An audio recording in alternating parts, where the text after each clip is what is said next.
Ex's divorce lawyer. Send 3 years of complete financials or else. Me, as you wish. This happened several years ago, when my ex and I were going through a heated divorce custody battle. While we were married, we had a couple of conversations about how rich people hide their assets to avoid paying taxes. I've never had enough assets to do this, but she somehow got the idea that I was, and told her attorney that I was laundering money and hiding income. It was more likely the heat of the moment, as divorce/custody battles often come down to. I couldn't even afford my own attorney, so I represented myself. Her lawyer wasn't a total ass, but he clearly was out to get me, and he talked down to me like I didn't deserve to breathe the same air. One day, I get a letter in the mail from him requesting an updated income declarations form and 3 years of financials. It had a long-ass list of things to include. I own a communications tech company that was in super startup phase back then. Money was already tight. I was trying to get this business off the ground with no financing. I was finishing my MBA with scholarships and loans, so paying for copies and postage or driving this 30 miles to his office meant eating peanut butter and saltines for a week. So I called him to explain my situation. He all but called me a liar and didn't believe I couldn't afford it. I was put off by that, and I said this was taking time away from business I needed to handle. To which he replied, and I'll never forget this, "Well, according to your income declarations, you're not that busy. What do you do all day?" He then said, if he didn't get these documents, he would consider my previous filings as fraudulent. Tell the judge, contact the DA, and also alert the state tax agency and IRS. Probably an empty threat, but I'm no lawyer. eFax is one of the services my company provides, and at this time it was relatively unknown. So I asked him if he has a fax machine. He said he had a fax/scanner/copier device, then said what law office doesn't have a fax machine. And I suddenly got an idea. Okay, I said to him, I'll put together and fax whatever I can. Okay, motherfucker. You want 3 years of financials? You got it. I scanned to PDF every receipt I could find. McDonald's receipt from 5 years ago. F***ck it. Won't hurt to include it. CVS receipt. It's 3 miles long. Perfect. They get the $1 off toothpaste coupons too. I downloaded every bank statement, credit card statement, purchase orders from vendors, and every invoice I sent to clients. I printed to PDF the entire 3-year accounting journal. Monthly/quarterly/annual balance sheets, cash flow statements, P&Ls. Not only did I PDF 3 years of tax filings, but every single letter I received from the IRS and state tax agency, including the inserts advising me of my rights. It took a while, but I was a few days ahead of the deadline. I made a cover page black background with white lettering. Wherever I could, I included separator pages in all caps in the biggest, boldest font that would fit on the page in landscape.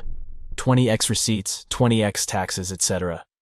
I merged everything into a single 150-plus page compressed PDF and sent the document using my eFax system. Every hour or so, I received a status email saying the fax failed. That's weird. Well, they're getting this document, so I changed the system configuration to unlimited retries after failures to keep redialing until it went through. Weird. I was still getting status email failures. I'll delete the failure emails and keep the success one after it eventually goes through, I thought. Problem solved. 2 days later, a lady from his office called and asked me to stop sending the fax. Their fax/scanner/printer/copier had been printing non-stop. It kept getting paper jams, kept running out of ink, and they had to keep shutting it off and back on to print. I explained that her boss told me to send this by the deadline, or else he would call the DA and IRS. Since I didn't want to call from the DA or the IRS, I would keep sending until I get a success confirmation. I suggested they just not print until my fax completes, but she didn't like that. She asked me to email the documents, and I told a little white lie that my email wouldn't allow an attachment that big. Unless her boss in writing agreed to cancel the request, or agree to reimburse me for my cost to print and ship, I said I would continue to fax until they confirmed they have received every page. She put me on hold, and the attorney gets on the line. He said, forget sending the financials. I said that I would need this in writing, so I will keep sending the fax until he sent that to me. He asked me to stop faxing and he would send it in writing, and I said, send it in writing first and then I'll stop. Long moment of silence. Click. About 20 minutes later, I received an email from his assistant with an attached, signed letter in PDF that I no longer needed to provide financials. The letter then threatened to pursue sanctions in court or sue me for interfering with their business. Every time I saw him after that, the lawyer never brought up sanctions, lawsuits, criminal referrals, or financials again. Story 2. Tell me to hide period products in order to not offend male coworkers? Consider it done. Background. I work in a fast-paced healthcare environment where every minute counts, and I have both male and female coworkers on my shift. We have lockers with opaque doors where we're allowed to store our things. When I'm in the office area, I leave mine unlocked for easy access, and I've started keeping a box of tampons in my locker. I've told my female coworkers if they're in a hurry and need a tampon, they're welcome to just open my locker when it's unlocked and I'm in the office and take one, no problem. I got called into my boss's office the other day because a male coworker of mine complained that me keeping tampons in my locker was disgusting, and he hated that he could see the box whenever my locker was opened. My boss, a male, told me that some men were really sensitive to this type of thing, and that I should try hiding them in a different type of box so I wouldn't offend my coworkers. I asked what the point was because my coworkers would see someone reaching into a crackers, Pop-Tarts, etc. box and taking out a tampon instead of food anyway. My boss got all huffy and told me that it was for the best and I needed to do it. Well, fine. I made a cover for my tampon box that said Mother Earth's Bloody Nutrients bars, with extra gooey, nutritious filling, with a photo of a bloody bathtub, and placed it on the box. That was 2 days ago, and I saw the male coworker open my locker, trying to be sneaky, and he paled when he read the box, got all angry, and I received an email from my boss that my cover wasn't funny, and that I needed to take it down. So I emailed our HR person a copy of the email as well as a summary of what happened and photos of the lockers, the box, and the cover.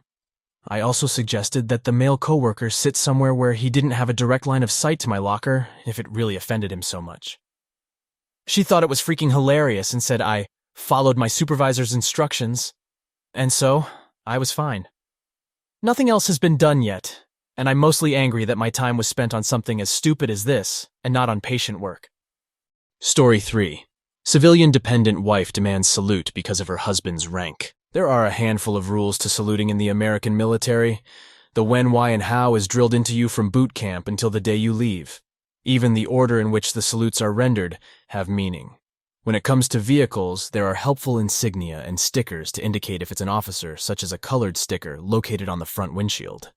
My base was small enough where it was everyone's job at some point to do sentry duty at the front gate, which had housing for military families. Sentry duty was pretty basic. You'd stop every vehicle, check IDs, and then wave them through. If they were an officer, you'd see it coming with those colored stickers, and after verifying the identify of the officer, you'd salute and send them on their way. One day while on duty, I approached a vehicle with an officer's sticker, and there was only the officer's wife driving in the vehicle. I returned her ID, wished her a nice day, and waved her through, pausing with a stern look. "Where's my salute, Petty Officer Citizen Alpha?" Now Karen here was wife to a higher-ranking officer and as clearly has fallen under the impression people are saluting her somewhere along the way. Some of the junior enlisted might have even been saluting her as they're pretty easy to bully and more prone F***CK-ups. I politely replied, "Ma'am, salutes are only rendered to commissioned officers," angrily pointing her chubby little fingers at the front of her windshield towards her husband's officer sticker. "I have a sticker, and you need to salute the sticker." Curtly, I continued, "I'm afraid that sticker is not an officer either." Frustrated, she pulled through and left my post. My cover guy, the guy keeping me safe with a big gun, and I watched her drive down the street and pull right into the administrative building with the top brass and huffed into the building as quickly as her soft, shitty body would take her. We exchange a look between us with wry smiles, knowing exactly where this is probably going. Later that day, we get a new official base-wide mandate. From here forward, all enlisted will salute vehicle stickers of officers, regardless of who's in the vehicle. Roger that. This is where the malicious compliance comes in. It's worth noting that when you salute an officer as enlisted, you do it first, and you hold that salute until you are saluted in return, and they lower theirs. Only then do you lower your salute. It signals that you're saluting them, and they're replying. Additionally, when saluting a group of officers, you generally direct your salute and greeting to the highest-ranking individual. Now, as far as I know, this stupid sticker salute order has no accommodation for how a 2004 Toyota Camry fits into the officer's pecking order. Additionally, if the car is unoccupied, it's not like that sticker is removed. After that order came through, we all began saluting stickers. Personally, I'd direct my salute to the sticker. I would also prioritize sticker salutes over officers.